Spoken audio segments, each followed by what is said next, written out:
अस्सलाम वालेकुम बच्चों, आज 10th स्टैंडर्ड इंग्लिश के एक नए वीडियो के साथ आपके सामने हाजिर है। ये वीडियो मुंबई महानगर पालिका के वर्चुअल क्लास की तरफ से पेश किया जा रहा है। मैं Ansari Rashid Akhtar 10th standard English के एक नए वीडियो के साथ। तो चलिए शुरू करते हैं आज का हमारा लेसन।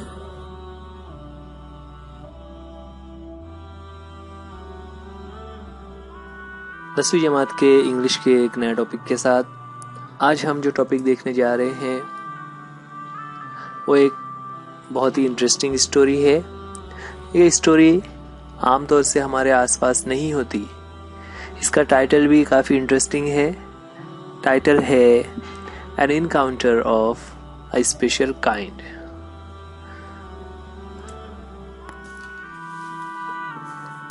सबसे पहले ये जो वर्ड यूज किया हुआ है an encounter of a special kind. बच्चों, आमतौर से जब हम वर्ड इनकाउंटर सुनते हैं तो हमें पुलिस की याद आ जाती है ना, कि पुलिस बहुत मर्तबा किसी मुजरिम का इनकाउंटर कर देती है ना। इनकाउंटर का मतलब होता है कि कोई मुजरिम जब भागने की कोशिश कर रहा हो तो मजबूरन पुलिस उस पर फायर करती है और इस तरह से वो मुजरिम अदालत और कानूनी कार्रवाइयों के बगैर ही मर जाता है।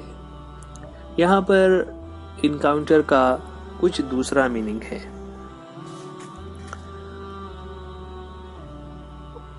वो क्या है, किस तरह से हम जब स्टोरी पढ़ रहे होंगे तो हमें और उसका एक वाज़ेह मफ़हूम समझ में आ जाएगा ना। ओके, आगे है इस an encounter of a special kind, एक खास किस्म का इनकाउंटर।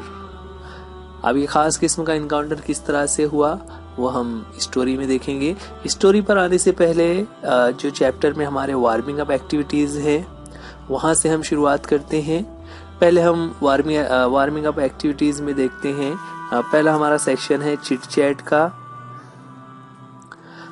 चिट चैट में हम देख रहे हैं, यहाँ पर हमारे सामने एक तस्वीर है। बच्चों, इस तस्वीर को देखिए। तस्वीर से रिलेटेड एक क्वेश्चन है कि what do you see in this picture.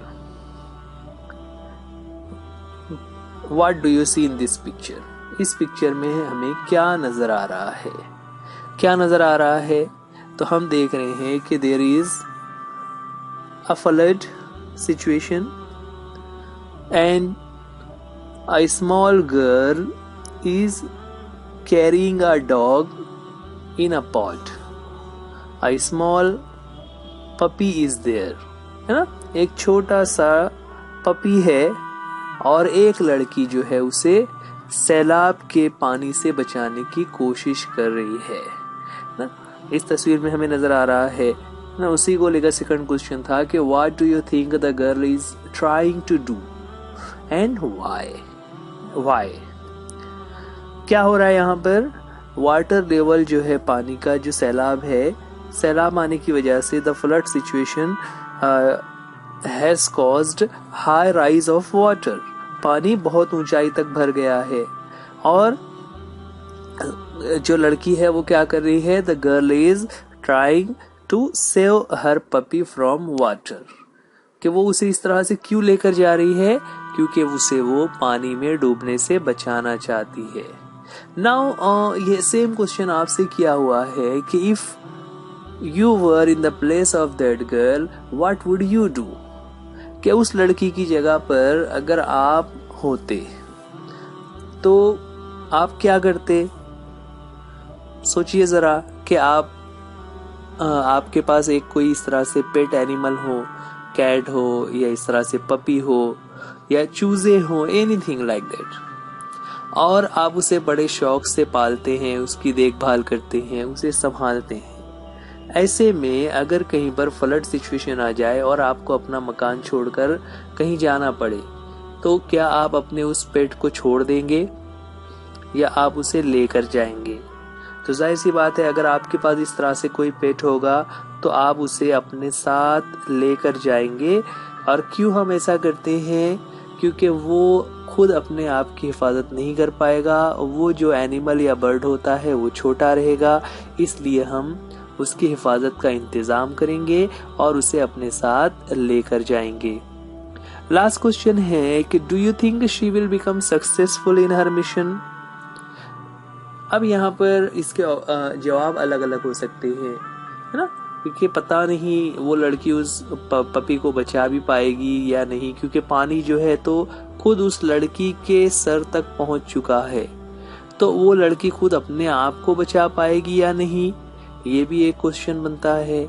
तो हम उम्मीद करते हैं कि वो लड़की जल्दी से किसी महफूज जगह पर पहुंच जाए और वो खुद भी एक जगह महफूज हो जाए और साथ ही उसका ये जो पपी है वो भी वहां पर सेफ हो जाए ना। लेकिन इस वाक़े को, इस तस्वीर को देखकर जो चीज हमें मिल रही है वो ये है कि she is a brave and courageous girl. She is very brave and courageous girl. वरना क्या होता है कि जब इस तरह के कोई नेचुरल क्लैमिटीज आती हैं तो लोग अपने बचाव की फिक्र करते हैं, खुद को कैसे मैं बचा लूं, और लोग घबराहट में भागते दौड़ते हुए नजर आते हैं। तो वो किसी जानवर, परिंदे या दूसरों को नहीं देखते। लेकिन यहाँ पर ये जो लड़की हमें तस्वीर में नजर आ रही है, हमें उसके एक्सप्रेशन से समझ में आता है कि she is very courageous, she is very brave girl.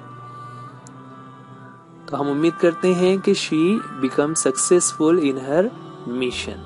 We hope that she gets success in her mission of saving her puppy। Chit chat में ही आगे एक और एक्टिविटी दी हुई है। Okay, warming up chit chat में सेकंड पार्ट हम देखने जा रहे हैं। सेकंड पार्ट में यहाँ पर हमारे सामने 4 पिक्चर्स हैं और उनसे रिलेटेड 4 सेंटेंसेस दिए हुए हैं। तो उसे यूँ दिया हुआ है हेडिंग्स है और इमेजेस, और हमें मैच करना है कि कौन सी पिक्चर किस सेंटेंस से रिलेटेड है। तो चलिए हम देखते हैं। पहले हम उन सेंटेंसेस को देख लेंगे। हाँ, पहला सेंटेंस है आर लग्जरियस बंगलोज। सेकंड है my favourite pass time. Third है व्हाट अ कमोशन। और फोर्थ है इनग्रॉस्ड इन माय बुक। इन चारों वर्ड्स और सेंटेंसेस को अगर हम देखें तो सबसे पहले यहाँ पर पहला है आर लग्जरियस बंगलोज। तो बंगलोज यहाँ पर उनके लोकेशन को बयान कर रहे हैं, उनके घर को डिस्क्राइब कर रहे हैं कि वो लग्जरियस बंगलो में रहते हैं। उसके बाद सेकंड है माय फेवरेट पास टाइम, कि जो टाइम को पास करने के लिए मेरा फेवरेट काम कौन सा है। तो हमें पिक्चर में देखना होगा कि ऐसी कोई पिक्चर हमारे सामने यहाँ पर आ रही है क्या। उसके बाद नेक्स्ट है व्हाट अ कमोशन, है ना। कमोशन कहते हैं शोर शराबे को, नॉइज को। तो यहाँ देखना पड़ेगा पिक्चर में हमें कहीं पर नॉइज नजर आ रहा है क्या। और लास्ट है engrossed in my book. Engrossed का मतलब होता है पूरी तरह से खो जाना, किसी काम में महव हो जाना, उसी काम में पूरी तरह से डूब जाना, उस काम में लगे रहना। तो ये 4 सेंटेंसेस हैं। अब हम लोग एक एक करके पिक्चर से देखते हैं और देखते हैं कि कौन सी पिक्चर किस सेंटेंस को, किस फ्रेज को सूट करती है। यहाँ पर पहली पिक्चर हमारे सामने आ गई है जिसमें एक बॉय हमें नजर आ रहा है और वो अपनी बुक्स को देखकर खुश नजर आ रहा है। तो बुक्स, बॉय और खुश, जाहिर सी बात है ये देखने के बाद हम कह सकते हैं कि ये एक माय फेवरेट पास टाइम, यानी जो सेकंड ऑप्शन है उसे ये पिक्चर डिस्क्राइब करती है ना। आगे बढ़ते हैं, नेक्स्ट पिक्चर हम देखते हैं। नेक्स्ट पिक्चर में हम देख रहे हैं कि विंडो से वू की आवाज आ रही है, मतलब डॉग्स के बार्किंग की आवाज आ रही है। तो डॉग्स बार्किंग कर रहे हैं और जो लड़का बैठकर बुक पढ़ रहा था वो उसकी वजह से उसे डिस्टर्ब हो रहा है। तो इसके लिए कौन सा ऑप्शन आएगा, तो ऑप्शन नंबर 3 है ना, व्हाट अ कॉमोशन। तो कॉमोशन यानी शोर शराबा, नॉइज। तो कुत्ते भूख रहे हैं तो जाहिर सी बात है it is a kind of commotion. तो हमारा थर्ड ऑप्शन इस पिक्चर को सूट करता है। आगे बढ़ते हैं, नेक्स्ट पिक्चर हमारे सामने। नेक्स्ट पिक्चर में यहाँ पर हमें हाउसेज नजर आ रहे हैं जो कि कॉमन हाउस नहीं है बल्कि बड़े हाउस है जिसके आगे छोटा सा गार्डन भी बना हुआ है, ट्रीज हैं, उसके साइड में वॉल कंपाउंड घेरा हुआ है।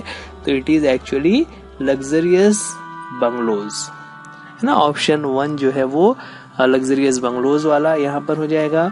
उसके बाद नेक्स्ट है कि यहाँ पर लड़का जो है वो बुक को एंजॉय करता हुआ नजर आ रहा है। तो option number 4 that is engrossed in my book, है ना। यहाँ पर ये जो चारों अभी हम लोग पिक्चर देख रहे थे, ये चारों पिक्चर्स हमारे स्टोरी से रिलेटेड है। तो आपको ध्यान रखना रहेगा, luxurious bungalows, favourite pass time, commotion, engrossed in my book, ये जो चारों फ्रेजेस हम देख रहे हैं वो हमारी स्टोरी में भी आ रहे होंगे। और किस तरह से स्टोरी में आएगा तो उस वक्त आप उसके मीनिंग को ध्यान रखिए, उसको समझने की कोशिश कीजिए। चलिए हम आगे बढ़ते हैं। चिट चैट और वार्मिंग अप के बाद अब आते हैं हम लोग एक्चुअल स्टोरी पर। स्टोरी जैसा उसका टाइटल है, N encounter of A special kind, यानी एक खास किस्म के वाकये का सामना होना, है ना। तो किस तरह से हुआ, कैसे होता है, चलिए एक एक करके हम पैराग्राफ लेते हैं और फिर उस पैराग्राफ की मदद से हम स्टोरी को समझेंगे। फर्स्ट पैराग्राफ है कि my father was a medical professional working for a private company in Raniganj in West Bengal. यहाँ पर बच्चों हमने आपके सामने नक्शा ले लिया हुआ है वेस्ट बंगाल का, चूंकि यहाँ तस्करा हो रहा था। आप सभी जानते हैं, आप ज्योग्राफिया में जहाँ पर भारत और ब्राजील के बारे में पढ़ रहे हो तो आपको नक्शा तो ध्यान में है ही, है ना। यहाँ पर ऐसा ही एक नक्शा हमने लिया हुआ है जिसमें वेस्ट बंगाल दिखाया हुआ है ना। हम इस वक्त महाराष्ट्र में है, महाराष्ट्र में हमारा एजुकेशन सिस्टम चल रहा है और ये स्टोरी है हमारे सामने वेस्ट बंगाल की। यानी जो राइटर है उनके जो फादर है जो कि एक मेडिकल प्रोफेशनल है, यानी एक डॉक्टर है या डॉक्टर्स के साथ ही वो काम करने वाले हैं एक प्राइवेट कंपनी में। वो रानीगंज इलाका जो कि वेस्ट बंगाल स्टेट में है वहां पर वो काम करते हैं। यहाँ पर मेडिकल प्रोफेशनल जिसे उर्दू में हम तिब्बी पेशा भी कहते हैं, है ना। तिब्बी पेशा यानी डॉक्टर और मेडिकल फील्ड से रिलेटेड। तो उनके फादर जो है, राइटर के जो फादर है वो ऐसे ही एक मेडिकल फील्ड से जुड़े हुए हैं। उसके बाद नेक्स्ट पैराग्राफ में आते हैं तो आगे बता रहे हैं उसके आगे, the officers of the company were housed in individual bungalows inside a large campus. Our house was in the corner of the campus. The officers' club was adjacent to the boundary wall of our garden. अब यहाँ पर थोड़ा सा location को describe कर रहे हैं ना। जो गवर्नमेंट के ऑफिसर्स होते हैं, गवर्नमेंट के ऑफिसर्स का अपना कोई घर नहीं होता बल्कि गवर्नमेंट उनके लिए रिहाइश का इंतजाम करती है। जब तक वो लोग गवर्नमेंट की जॉब पर होते हैं तब तक वो लोग उस घर में रहते हैं। और चूंकि गवर्नमेंट के ऑफिसर्स जो होते हैं उनका ट्रांसफर होता रहता है, एक शहर से दूसरे शहर, एक रियासत से दूसरे रियासत में, एक जिला से दूसरे जिला में। तो इस तरह ऑफिसर्स के बंगलोज होते हैं। अगर हम किसी भी बड़े हॉस्पिटल के करीब आप जाएंगे तो उसी के करीब में एक ऐसा एरिया होता है जहाँ पर डॉक्टर्स के रहने का इंतजाम होता है। तो ये भी ऐसा ही एक इलाका था जहाँ पर इंडिविजुअल बंगलोज बने हुए थे और एक बहुत बड़े कैंपस में छोटे छोटे उसके हिस्से करके वहां पर उसके बंगले बनाए हुए थे। Our house was in the corner of the campus ना। जो राइटर और उनके फादर को जो बंगलो मिला हुआ था वो कॉर्नर वाला था। The officers club was adjacent to the boundary wall of our garden. और जहां पर बंगलों की पूरी लाइन बनी हुई थी उसके बाजू में ही एक ऑफिसर्स क्लब था। मतलब एक ऐसा क्लब वहां पर बनाया हुआ था जहां पर अलग अलग एक्टिविटीज हुआ करती थी जो कि बिल्कुल एडजेसेंट था आर गार्डन के। एडजेसेंट यानी बिल्कुल बाजू में जुड़ा हुआ, जिसे हमसाया कहते हैं। तो वो उसके बाजू में जहां पर राइटर और उनके फादर को मिला हुआ था वो उसी से लगे हुए दीवार से ऑफिसर्स का क्लब था। अब आगे जो है वो बंगलों के बारे में थोड़ी डिटेल बता रहे हैं कि उनका बंगलो कैसा था। देखिए यहाँ पर जब इस तरह से हम किसी जगह का डिस्क्रिप्शन पढ़ते हैं तो उससे हमें जो सीख मिलती है उसका मकसद यही होता है कि हमें भी चीज़ों को डिस्क्राइब करते हुए आना चाहिए, है ना। आप में से बहुत सारे छोटी क्लास में एक्टिविटी करते रहे हैं कि डिस्क्राइब योर लोकेशन या describe your school, describe your house. तो ये डिस्क्रिप्शन का एक तरीका होता है। आगे वो डिस्क्राइब करते हैं the compound was luxurious with green grass, colorful flowers and a host of tall and majestic trees. देखिए यहाँ पर डिस्क्रिप्शन में क्या कह रहे हैं कि जो कंपाउंड था बंगलो का, इट वाज लग्जरियस, वो बहुत ही लग्जरियस था। लग्जरियस का मतलब क्या होता है? Luxurious means full of luxuries, ना, आसाइशों से भरा हुआ, यानी बहुत ही आरामदेह। With green grass colourful flowers, के वहां पर ग्रीन ग्रास थी, कलरफुल फ्लावर्स थे, and a host of tall and majestic trees, और साथ ही साथ वहां पर बहुत सारे टॉल एंड मैजेस्टिक ट्रीज भी थे ना। मैजेस्टिक यानी करिश्मा थी, उसका मीनिंग होता है, मतलब यहाँ पर के जो रिलीजियस पॉइंट ऑफ व्यू से देखें तो बहुत सारे अलग अलग मजहबों में अकीदे होते हैं कि जादुई दरख्त हैं। जादुई दरख्त से मुराद आमतौर से जो पीपल का जो पेड़ होता है ना, उसे लोग मैजेस्टिक ट्री मानते हैं और उससे अकीदत भी रखते हैं। खास तौर से हमारे मुल्कों में जो हिंदू मजहब के लोग हैं वो पीपल के पेड़ को बहुत ज्यादा अकीदत से देखते हैं। आगे है the seasonal vegetables in the kitchen gardens of the house holds and the magnificent trees constantly attracted squirrel and many species of birds. चूंकि पूरा ये नेचुरल क्लाइमेटी है, नेचुरल क्लाइमेट वहां पर बना हुआ है, इस वजह से the seasonal vegetables in the kitchen garden of the house hold, है ना। देखिए यहाँ पर चूंकि बंगलो है, बंगलो में बहुत सारे लोग जो है तो वो छोटा सा गार्डन बनाकर वहां पर कुछ ऐसी सब्जियां उगाते हैं जो आसानी से उगाई जा सकती हैं, यानी जिसको खेतों में उगाने की जरूरत नहीं होती। आप में से बहुत सारे बच्चे जानते होंगे कि जो नेनुआ या तुरई होती है उसे लोग घरों में ही उगा लेते हैं। कुछ लोग करेले के बेल भी लगा लेते हैं, है ना। बहुत सारे लोग कड़ी पत्ता, पुदीना, कोतमीर, इस तरह की चीजें अपने घरों में ही उगा लेते हैं। तो ऐसी चीजों को किचन गार्डन में उगने वाले वेजिटेबल्स कहते हैं। तो ये जो एक तो पहले वहां पर इतना ग्रीन ग्रास है, ट्रीज हैं, है ना, फ्लावर्स हैं, तो ये तमाम चीजें होने की वजह से attracted squirrels and many species of birds, कि बहुत सारी स्क्विरल्स और बर्ड्स जो है वो वहां पर अट्रैक्ट होते थे, यानी उन बंगलों में वो घूमने फिरने के लिए आते थे। क्योंकि जितने भी जानवर या परिंदे होते हैं उनके अंदर एक बेसिक इंस्टिंक्ट होता है कि वो हमेशा अब ऐसी जगह पर रहते हैं जहां पर उनको खाने के लिए आसानी से चीजें मुहैया हों। क्योंकि यहाँ पर किचन गार्डन में ये चीजें हैं, इसलिए वो लोग वहां पर आते थे। आगे है कि a group of langurs had even made their den in an ashvattha tree nearby. एक अजीब चीज यहाँ पर कि लंगूर्स जैसा पिक्चर में हमें नजर आ रहे हैं, ये जो मंकीज की एक स्पेशल टाइप है ना, वो जो लंगूर्स हैं उन लोगों ने अस्वता ट्री मतलब पीपल का जो पेड़ है उसे उन लोगों ने अपना डेन बना लिया हुआ है। डेन यानी घर बना लिया हुआ है, उस पर उन्होंने कब्जा कर लिया हुआ है, अपना मस्कन बना लिया है। They had all become a part and parcel of our existence and daily life, है ना। They had all become a part and parcel का मतलब होता है लाजमी जुज़ो बन जाना, लाजमी हिस्सा बन जाना of our existence and daily life. कि ये जो बंदर हैं, ये स्क्वेरल्स हैं, ये जो परिंदे हैं, ये लंगूर्स हैं, ये सभी हमारी जिंदगी का हिस्सा बन गए हैं। यानी देखिए यहाँ पर एक चीज उसको मैं थोड़ा सा कॉन्ट्राडिक्टरी बता दूं कि अगर हमारे इलाके में अचानक से कोई लंगूर आ जाता है तो सबकी तवज्जो उस तरफ चली जाती है। क्यों? क्योंकि that is not the part and parcel of our life, वो हमारी जिंदगी का हिस्सा नहीं होता, अचानक से आ गया है। लेकिन यहाँ पर जो राइटर बता रहे हैं उनके यहाँ पर वो उन लोगों ने अपना घर बनाया हुआ है, वो हमेशा वहां पर नजर आते हैं, इसलिए वो उनकी जिंदगी का हिस्सा बन गए हुए हैं।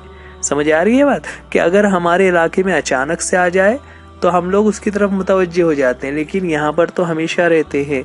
तो they had become part and parcel of our existence and daily life, कि वो हमारी जिंदगी का एक लाजमी जुज़्व बन गए हैं, एक हिस्सा बन गए हैं। A small incident on Saturday afternoon left a profound effect on me and unfolded before my eyes a whole new dimension. यहाँ पर इस फर्स्ट ओपनिंग सेंटेंस में हम क्या देख रहे हैं? A small incident on Saturday afternoon, कि सैटरडे आफ्टरनून को एक छोटा सा वाकया हो गया और उस वाकये ने क्या किया? Left a profound effect on me, है ना। लेफ्ट एंड इफेक्ट का मतलब होता है असर छोड़ जाना, कि एक ऐसा असर, एक ऐसा वाकया उनके साथ हुआ कि जो उनके ऊपर बहुत गहरा असर छोड़ दिया। And unfolded before my eyes a whole new dimension to the wonders of God's creation. और उस वाक़े की वजह से उसका असर इतना गहरा हुआ कि इट अनफोल्डेड, अनफोल्डेड का मतलब यहाँ नीचे लिखा हुआ है रिवील, यानी एक नई चीज सामने आ जाना। बिफोर माई आईज, कि मेरी आंखों के सामने एक नई चीज आई, यानी एक नया वाकया मेरे सामने पेश आया जो मैंने कभी देखा नहीं था, कभी सोचा नहीं था। और उस वाकये ने क्या हुआ कि अ होल न्यू डायमेंशन, एक बहुत ही नया नजरिया मेरे सामने पेश आया, एक बहुत ही नई बात मेरे सामने आई।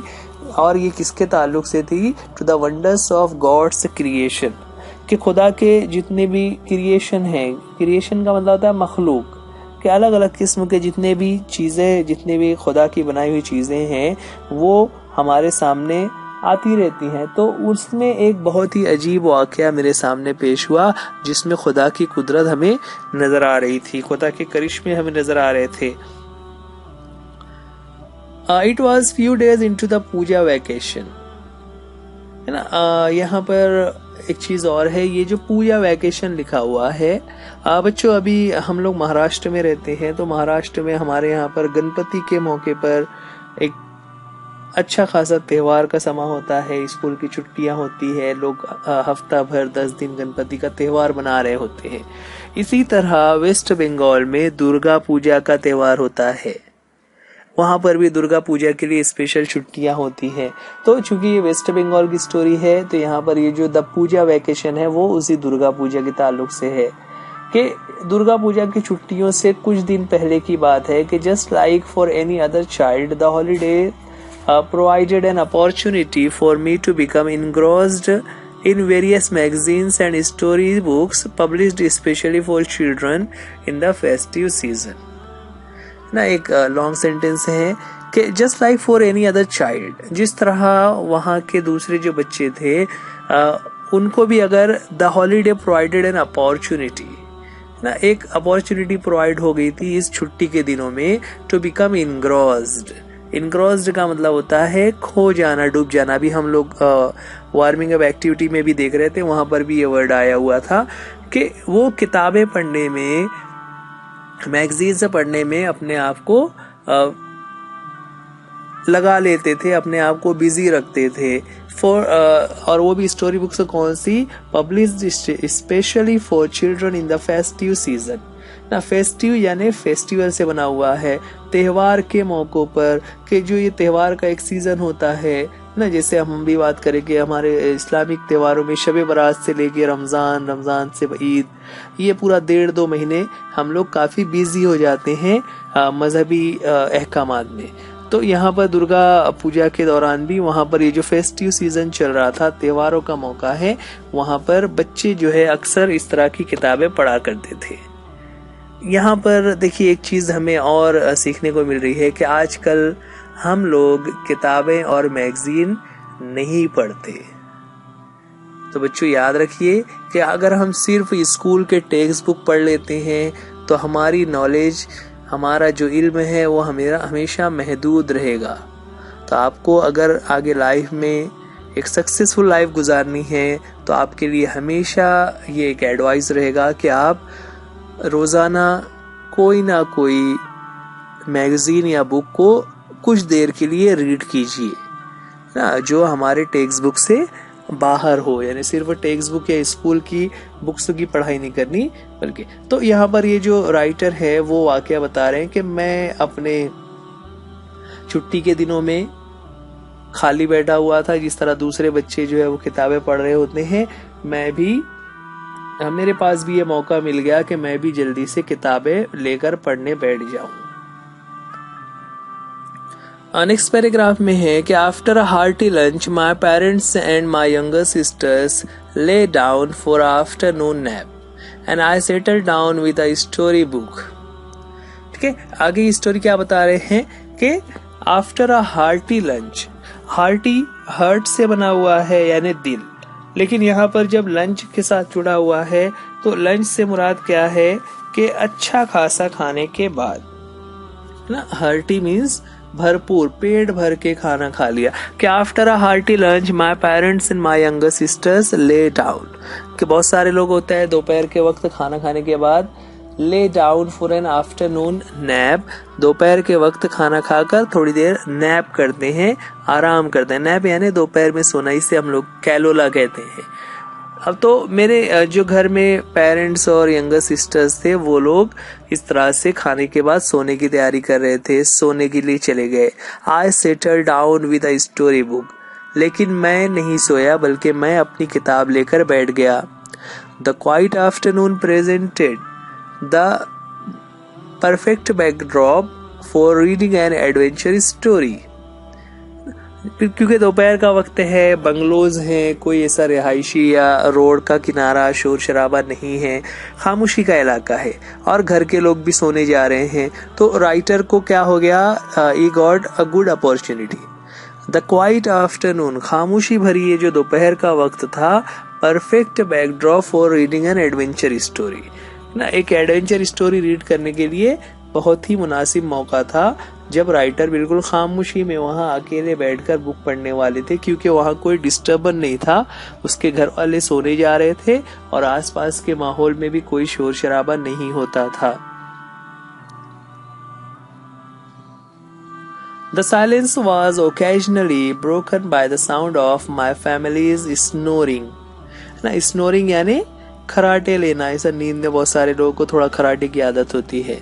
The intermittent chirping of house sparrows ना, इंटरमिटेंट चर्पिंग, इंटरमिटेंट यानी फ्रीक्वेंट, यहाँ उसका मीनिंग लिखा हुआ है यानी बार बार, कि जो चूंकि वहां पर पूरा नेचुरल इन्वायरमेंट बना हुआ है, पेड़ पौधे है, घास वगैरह है, तो और ऊपर बात भी हुई कि बहुत सारे परिंदे वहां पर आ रहे होते हैं, तो इन सारे परिंदों के वहां पर चर्पिंग की आवाज आया करती थी।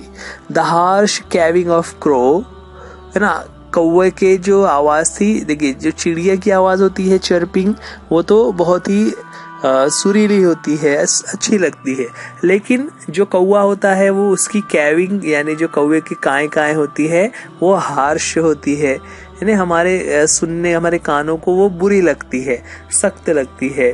तो कौवे की आवाज। Then call of a kite flying high above the ground, एक चीज और है, the shrill call of a kite, kite जो है वो ईगल को कहते हैं, कि आसमान में जो चील उड़ रही थी वो भी श्रिल कॉल लगा रही थी, यानी एक आवाज उसकी निकाल रही थी। श्रिल यानी बहुत ही तेज और जोरदार आवाज में वो चिल्ला रही थी। Minutes ticked by and I became deeply absorbed in the book. Minutes ticked by, minutes ticked by का मतलब होता है वक्त गुजरता रहा, and I became deeply absorbed in the book, और गुजरते वक्त के साथ मैं अपनी बुक में पूरी तरह से एब्सॉर्ब हो गया, पूरी तरह से खो गया। आगे स्टोरी है कि suddenly I heard a group of street dogs barking furiously in the distance। अचानक से suddenly I heard a group of street dogs, ना स्ट्रीट डॉग्स यानी जो गली में ऐसे डॉग्स जो किसी ने पाले हुए नहीं होते, आवारा कुत्ते जो होते हैं, उन कुत्तों के बार्किंग फ्यूरियसली है ना, फ्यूरियस यानी गुस्से से, तेजी से, जोरदार आवाज से भूखने की आवाज सुनाई दी है ना। Furiously in the distance, distance का मतलब क्या होता है, थोड़ी दूर पर, यानी राइटर देखिए यहाँ पर ऊपर पैराग्राफ में हम देख रहे थे बिल्कुल खामोशी का माहौल था, राइटर अपनी बुक में खोए हुए थे। तभी अचानक थोड़ी दूर पर कुछ फासले से कुत्तों के भौंकने की आवाज आ रही थी और वो आवाज जो है वो ऐसा लग रहा था कुत्ते बहुत जोर आवाज में भौंक रहे हैं। आवाज सुनने के बाद आगे कहते हैं, I chose to ignore the commotion thinking that the pack of dogs might have cornered a helpless pig. Writer ने क्या सोचा कि I choose to ignore the commotion, मैंने उस नॉइज की तरफ उसे इग्नोर करना चाहा, उस पर ध्यान नहीं देना चाहा। क्यों? क्योंकि मैं उनको ऐसा लग रहा था थिंकिंग अ हेल्पलेस पिग, एक ऐसा कोई भी पिग वहां पर है ना, पिग आ गया होगा, एक कोई सुअर आ गया होगा जिसे देखकर ये डॉग्स जो है वो इतना शोर कर रहे हैं, इतना उसके पीछे भूख रहे हैं। तो राइटर ने सोचा कि पता नहीं ऐसे ही कोई पिग वहां आ गया होगा।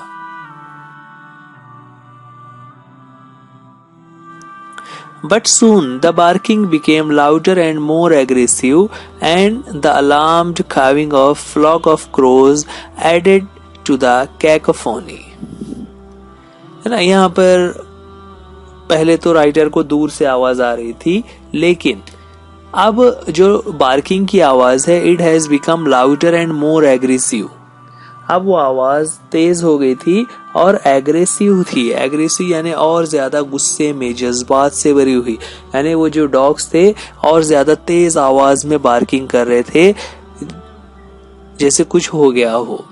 And the alarmed cawing of flock of crows, वहां पर जो फ्लॉक ऑफ क्रोज था यानी जो कौवों का जो फ्लॉक यानी जो झुंड बैठा हुआ था, they were also cawing in a kind of alarmed, है ना, वो लोग भी इस तरह से जोर जोर चिल्लाने लगे। अब आप देखिए जो कौवे होते हैं वो नॉर्मली नहीं चिल्लाते, लेकिन जब कुछ ऐसा हो, कोई बात हो जाए तो एक साथ सभी कौवे जो है वो कैविंग करना शुरू कर देते हैं, चिल्लाना शुरू कर देते हैं।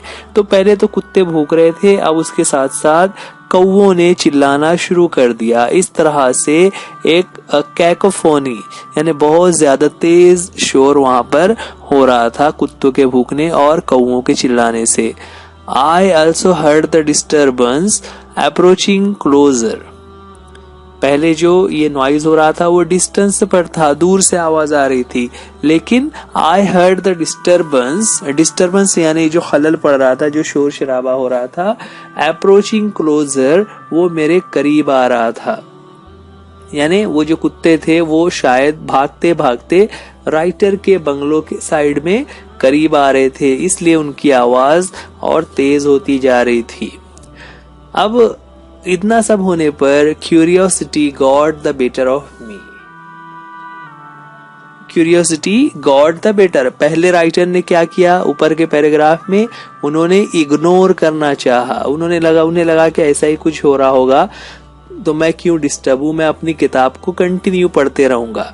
लेकिन जब वो आवाज तेज होने लगी तो राइटर के अंदर एक क्यूरियोसिटी पैदा हो गई। क्यूरियोसिटी यानी एक तजस्सुस कि आखिर क्यों ये कुत्ते और कौवे इस तरह से चिल्ला रहे हैं। तो उस क्यूरियोसिटी की जो फीलिंग थी, God the better of me ना, ये फ्रेज है, बेटर ऑफ मी का मतलब होता है गालिब आ जाना, किसी चीज को मात दे देना। तो राइटर जो चाह रहे थे वो चाहते थे बुक को पढ़ना, लेकिन उनके अंदर एक ऐसा तजस्सुस पैदा हो रहा था जिसने इस रीडिंग की ख्वाहिश को मात दे दी और फिर मजबूरन उन्होंने क्या किया, leaving the book aside, book को किनारे रखते हुए I rushed to the veranda to see what was going on. Writer कह रहे हैं कि लिविंग द बुक असाइड, किताब को किनारे रखते हुए, I rush to the veranda, मैं घर के बाहर बरामदे में निकला, to see what was going on, के बाहर क्या चल रहा है, चलो देखते हैं। ये सोचकर उन्होंने अपनी बुक बाहर रखी और बाहर चले गए देखने के लिए। टू बी कंटिन्यूड, यानी इस वीडियो को हम यहीं पर रोक रहे हैं, आगे की स्टोरी हम इसी तरह के एक दूसरे वीडियो में देखने वाले हैं। बच्चों, ये वीडियो आप BMC के एजुकेशनल चैनल पर देख रहे हो। आप इस चैनल को सब्सक्राइब कीजिए वीडियो को लाइक कीजिए, शेयर कीजिए और अगर कोई प्रॉब्लम आ रहा हो तो आप अपने टीचर्स से पूछिए या फिर आप हमें कमेंट्स सेक्शन में भी पूछ सकते हैं।